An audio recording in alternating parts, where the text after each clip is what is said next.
Francisco, pues muchas gracias por haber aceptado esta invitación. Pues un placer estar aquí en las dos orillas y un placer poder hablar con todos los televidentes de este portal. ¿Usted cree que es el mejor precandidato del uribismo? Mire, uno no tiene por qué creerse si es mejor o es peor. Yo soy un candidato que tiene una vida, unas historias, lo muestro en este libro, lo que ha sido mi trayectoria. Es un libro de sanación, es un libro de mi historia contada por una persona que no se guarda nada y tengo una trayectoria que le quiero mostrar a los colombianos. Pero acá alguna de las críticas. Cuando Álvaro Uribe le deja las banderas del uribismo a Juan Manuel Santos, meses después usted empieza a decir que la seguridad decae. Pero en parte usted no es responsable porque usted votó por Juan Manuel Santos. Pues claro, y yo lo acepto. Claro que somos responsables por haber cometido el error. Yo le dije al presidente Uribe que era lo que iba a pasar, está dicho en este libro, pero él me recordó hace unos días, en el diálogo de lanzamiento del libro Rebelde con Causa, algo que me parece muy importante, y es que me preguntó si era competente. Yo le dije sí, es competente. Y Dios mío, si estaba equivocado, porque difícilmente tenemos un gobierno más incompetente que este. Y yo sí le pido excusas a los colombianos, así francamente, digámoslo de manera clara, sin ambigüedades, me equivoqué, les pido disculpas. La gente a veces piensa que ustedes se están quitando de culpa de toda esta situación.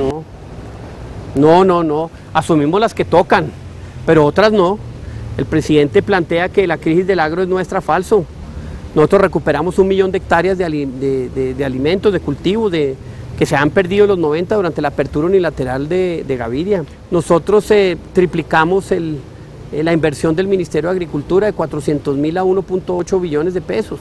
Entonces, nosotros tenemos una política agrícola que defender. El presidente Santos la descuidó, el presidente Santos la dejó caer, y en ese sentido el presidente Santos es quien es responsable de muchas de las crisis. Miren, nosotros le dejamos un país volando. Él lo aterrizó, lo desmanteló y ahora pues quiere volverlo a echar a andar, y no tiene turbinas, no tiene gasolina, no tiene GPS. Dejó acabar el país. Acá otra de las críticas. Usted en la parte que le sacan El Espectador dice que nunca supo cómo llegó Juan Manuel Santos a cargo de subdirector, y que su relación con él se empezó a deteriorar cuando él se fue a hacer política y empezó a tomar este medio de comunicación a favor de él. ¿Por qué entonces haber votado por él? No, mire, sí, yo sí cuento muy francamente, y lo digo, que yo no sé cómo llegó él al ser subdirector del Tiempo. Lo que cuento es que él empezó a utilizar el periódico, llamaba a los periodistas a pedir datos, a dictar títulos, y eso no se hace. Eso no lo hice yo en 8 años de vicepresidencia. Yo sabía lo que se venía, yo lo advertí. Quizás me faltó mayor vehemencia, sí, quizás me faltó mayor vehemencia, decir, por Dios no nos equivoquemos, pero bueno, eso es ya llover sobre leche derramada, no hay nada que hacer. El punto es que si usted hubiera querido, le hubiera podido decir al presidente, entonces Álvaro Uribe, no hagamos que Juan Manuel Santos sea el abanderado del uribismo. Habría podido ser más vehemente, sí, no lo fui.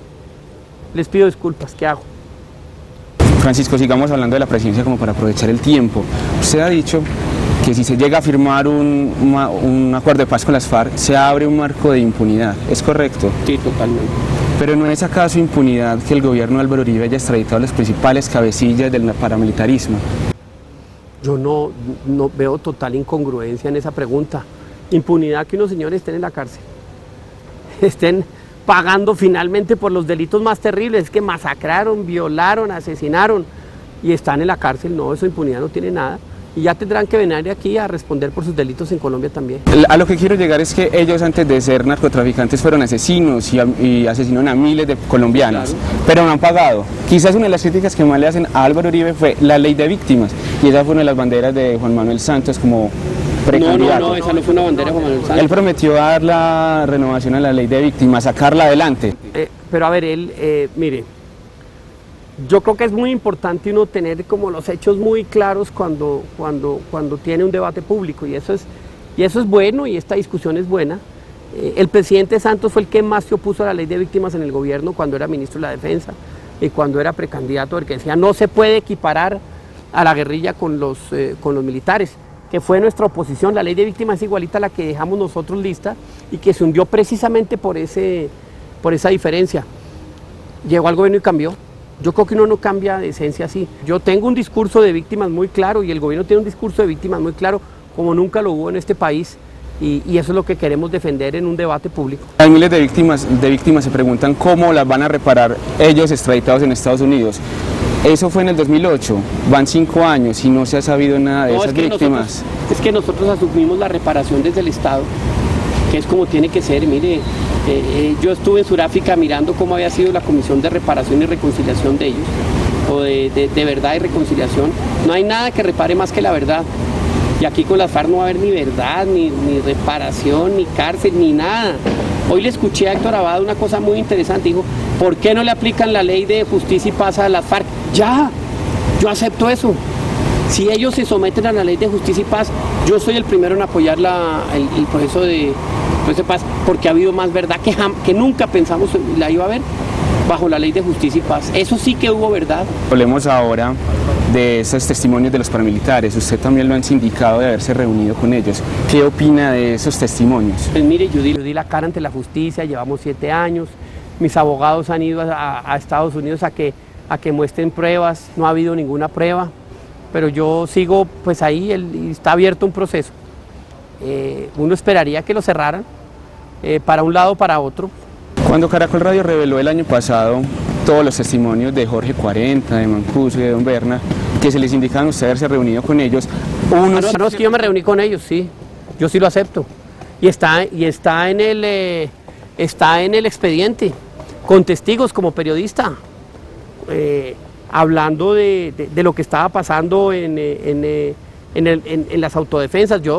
Las reuniones, claro que sí, yo no las he negado nunca, pero hay testigos. Lo que pasó en esas reuniones, yo tengo testigos de quienes fueron y contaron lo que pasó, y hay otros que se inventan lo que pasó en esas reuniones, y esa es la discrepancia judicial. Porque según Mancuso dice que usted le pidió que en sus acciones a las autodefensas no cometieran más de 3 crímenes y que no desaparezcan los cuerpos. No, eso es una locura.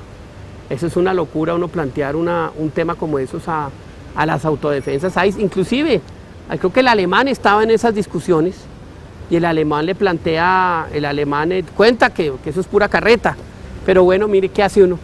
Como aquí la justicia le cree a los bandidos y los periodistas también, y la justicia no le crea una trayectoria, no le crea una historia, no crea un camino que se ha recorrido, que es basado en una vida honesta. Pero bueno, uno está expuesto a eso. Porque uno de los comentarios que se lo quiero presentar cuando usted declaró días después de estas acusaciones fue que por qué los del uribismo le creen a los bandidos cuando incriminan a sus opositores, pero no tienen en cuenta esos comentarios. No, yo no le creo a ningún bandido. Yo parto de la base de que no le creo a ningún. Yo a la FARC no le creo un Padre Nuestro rezado en la Catedral Prima de Bogotá, y a los paramilitares tampoco, a ninguno de los dos. A bandidos no les creo nada. Para cambiar el tema quiero saltar como a otra pregunta para ir terminando, Francisco. Uno de los pilares de la seguridad democrática es el diálogo popular, pero algunas personas se preguntan cómo dialogar con ciertos sectores del uribismo que incriminan cuando los critican y les dicen que son de izquierda. No, perdón. Si ha habido alguien que ha dialogado y ha sido dialogante, hemos sido nosotros. No se le olvide que cuando nosotros llegamos al gobierno no dialogaban con nosotros que porque éramos paramilitares, porque esa sí que se indica a la izquierda. ¿O usted cree que Iván Cepeda ha dejado de bajarnos de paramilitar? No ha dejado. O de asesinos, tampoco. Vamos a hablar de sindicaciones. Yo creo que sería equilibrado plantear que han dicho los otros sectores, pero nosotros. Hombre, yo duré 8 años hablando con los sectores más radicales de Colombia y de América Latina, dándoles seguridad para que pudieran decir lo que quisieran en contra del gobierno. ¿O es que cuando había llegado un candidato de izquierda a ser segundo en las elecciones? Nunca. Pero en nuestro gobierno sí. Había llegado un candidato de la izquierda a la alcaldía de Bogotá, nunca. En el 2003 y en el 2008 lo pudieron llegar. Usted dijo esto del magistrado Rubén Darío Pinilla. Algunos jueces de izquierda quieren impedir que Álvaro Uribe rescate este país de lo que viene. Preparémonos para la batalla. ¿Por qué de izquierda, Francisco? Porque es que yo creo que existe una ideologización de la justicia, no me cabe la menor duda. Yo le doy un ejemplo total. La Corte Suprema de Justicia frente a los delitos de las FARC, ¿sabe qué alcanzó a decir y de la guerrilla? Que había delitos, y la palabra exacta es altruistas, que había crímenes altruistas. Yo no quiero decir más, después de un crimen, un asesinato es altruista. Yo cojo y te mato acá y si tengo un brazalete que dice FARC, eso es altruista. Yo cojo y te mato acá y tengo un brazalete que dice AUC y es un crimen. Yo no entiendo la justicia así. Entonces, todo aquel que pide investigar a un miembro del uribismo es de izquierda. No. Porque eso es lo que se entiende con este comentario. No, lo que se entiende es que sí hay mucha gente y mucha gente con lazos de izquierda que quiere parar al presidente Uribe. No me cabe la menor duda, no me cabe la menor duda. Lo otro es ser uno totalmente inocente, pero sí veo una discriminación. En los computadores de Raúl Reyes, de Monojoy, aparece Piedad Córdoba como un enlace. Ahí está tranquilita y uno dice, oiga, ¿y esto? El señor Cristo habló con las FARC por teléfono sin tener autorización del gobierno y no pasa nada. Pero había una persona que se reúne con los paramilitares y para la cárcel. Pero me llama mucho la atención lo que dice Piedad Córdoba Francisco, porque usted ahorita me decía no creerle tampoco a las FARC. No, pero es que esto no es creencia, estos sí son documentos evidentes, o sea, son documentos incautados en los que hay diálogos, hay correos, hay absolutamente de todo, y aquí no pasó nada. Esto no es un bandido diciendo, es que esta es una bandida, no, estos son documentos que desafortunadamente pues han dormido el sueño de los justos. Esa es una pregunta que se la estoy haciendo a todos los precandidatos. Claro. Y es, usted más que nadie sabe cómo políticos de diferentes partidos e ideologías se han enriquecido de sus cargos públicos para hacerse millonarios. ¿De qué vive usted, Francisco? Hoy de la herencia de mi padre del tiempo. De eso estoy viviendo. ¿Cuánto ganó un vicepresidente en su momento? No, ¿cuánto gané? Yo me gasté en la vicepresidencia toda la plata del mundo de mi propio patrimonio, porque lo que yo no sé, como 11 millones o 12 millones, lo que yo recibía no alcanzaba para pagar el estudio de mis hijos, etcétera. Entonces ahí gasté de la herencia de mi familia. Si yo sumo de mi herencia, pues. Si yo sumo la totalidad de lo que usted se ganaba como vicepresidente en esos 8 años, yo me encuentro con esa suma, hasta el 2010 que usted fue un vicepresidente. No entiendo la pregunta.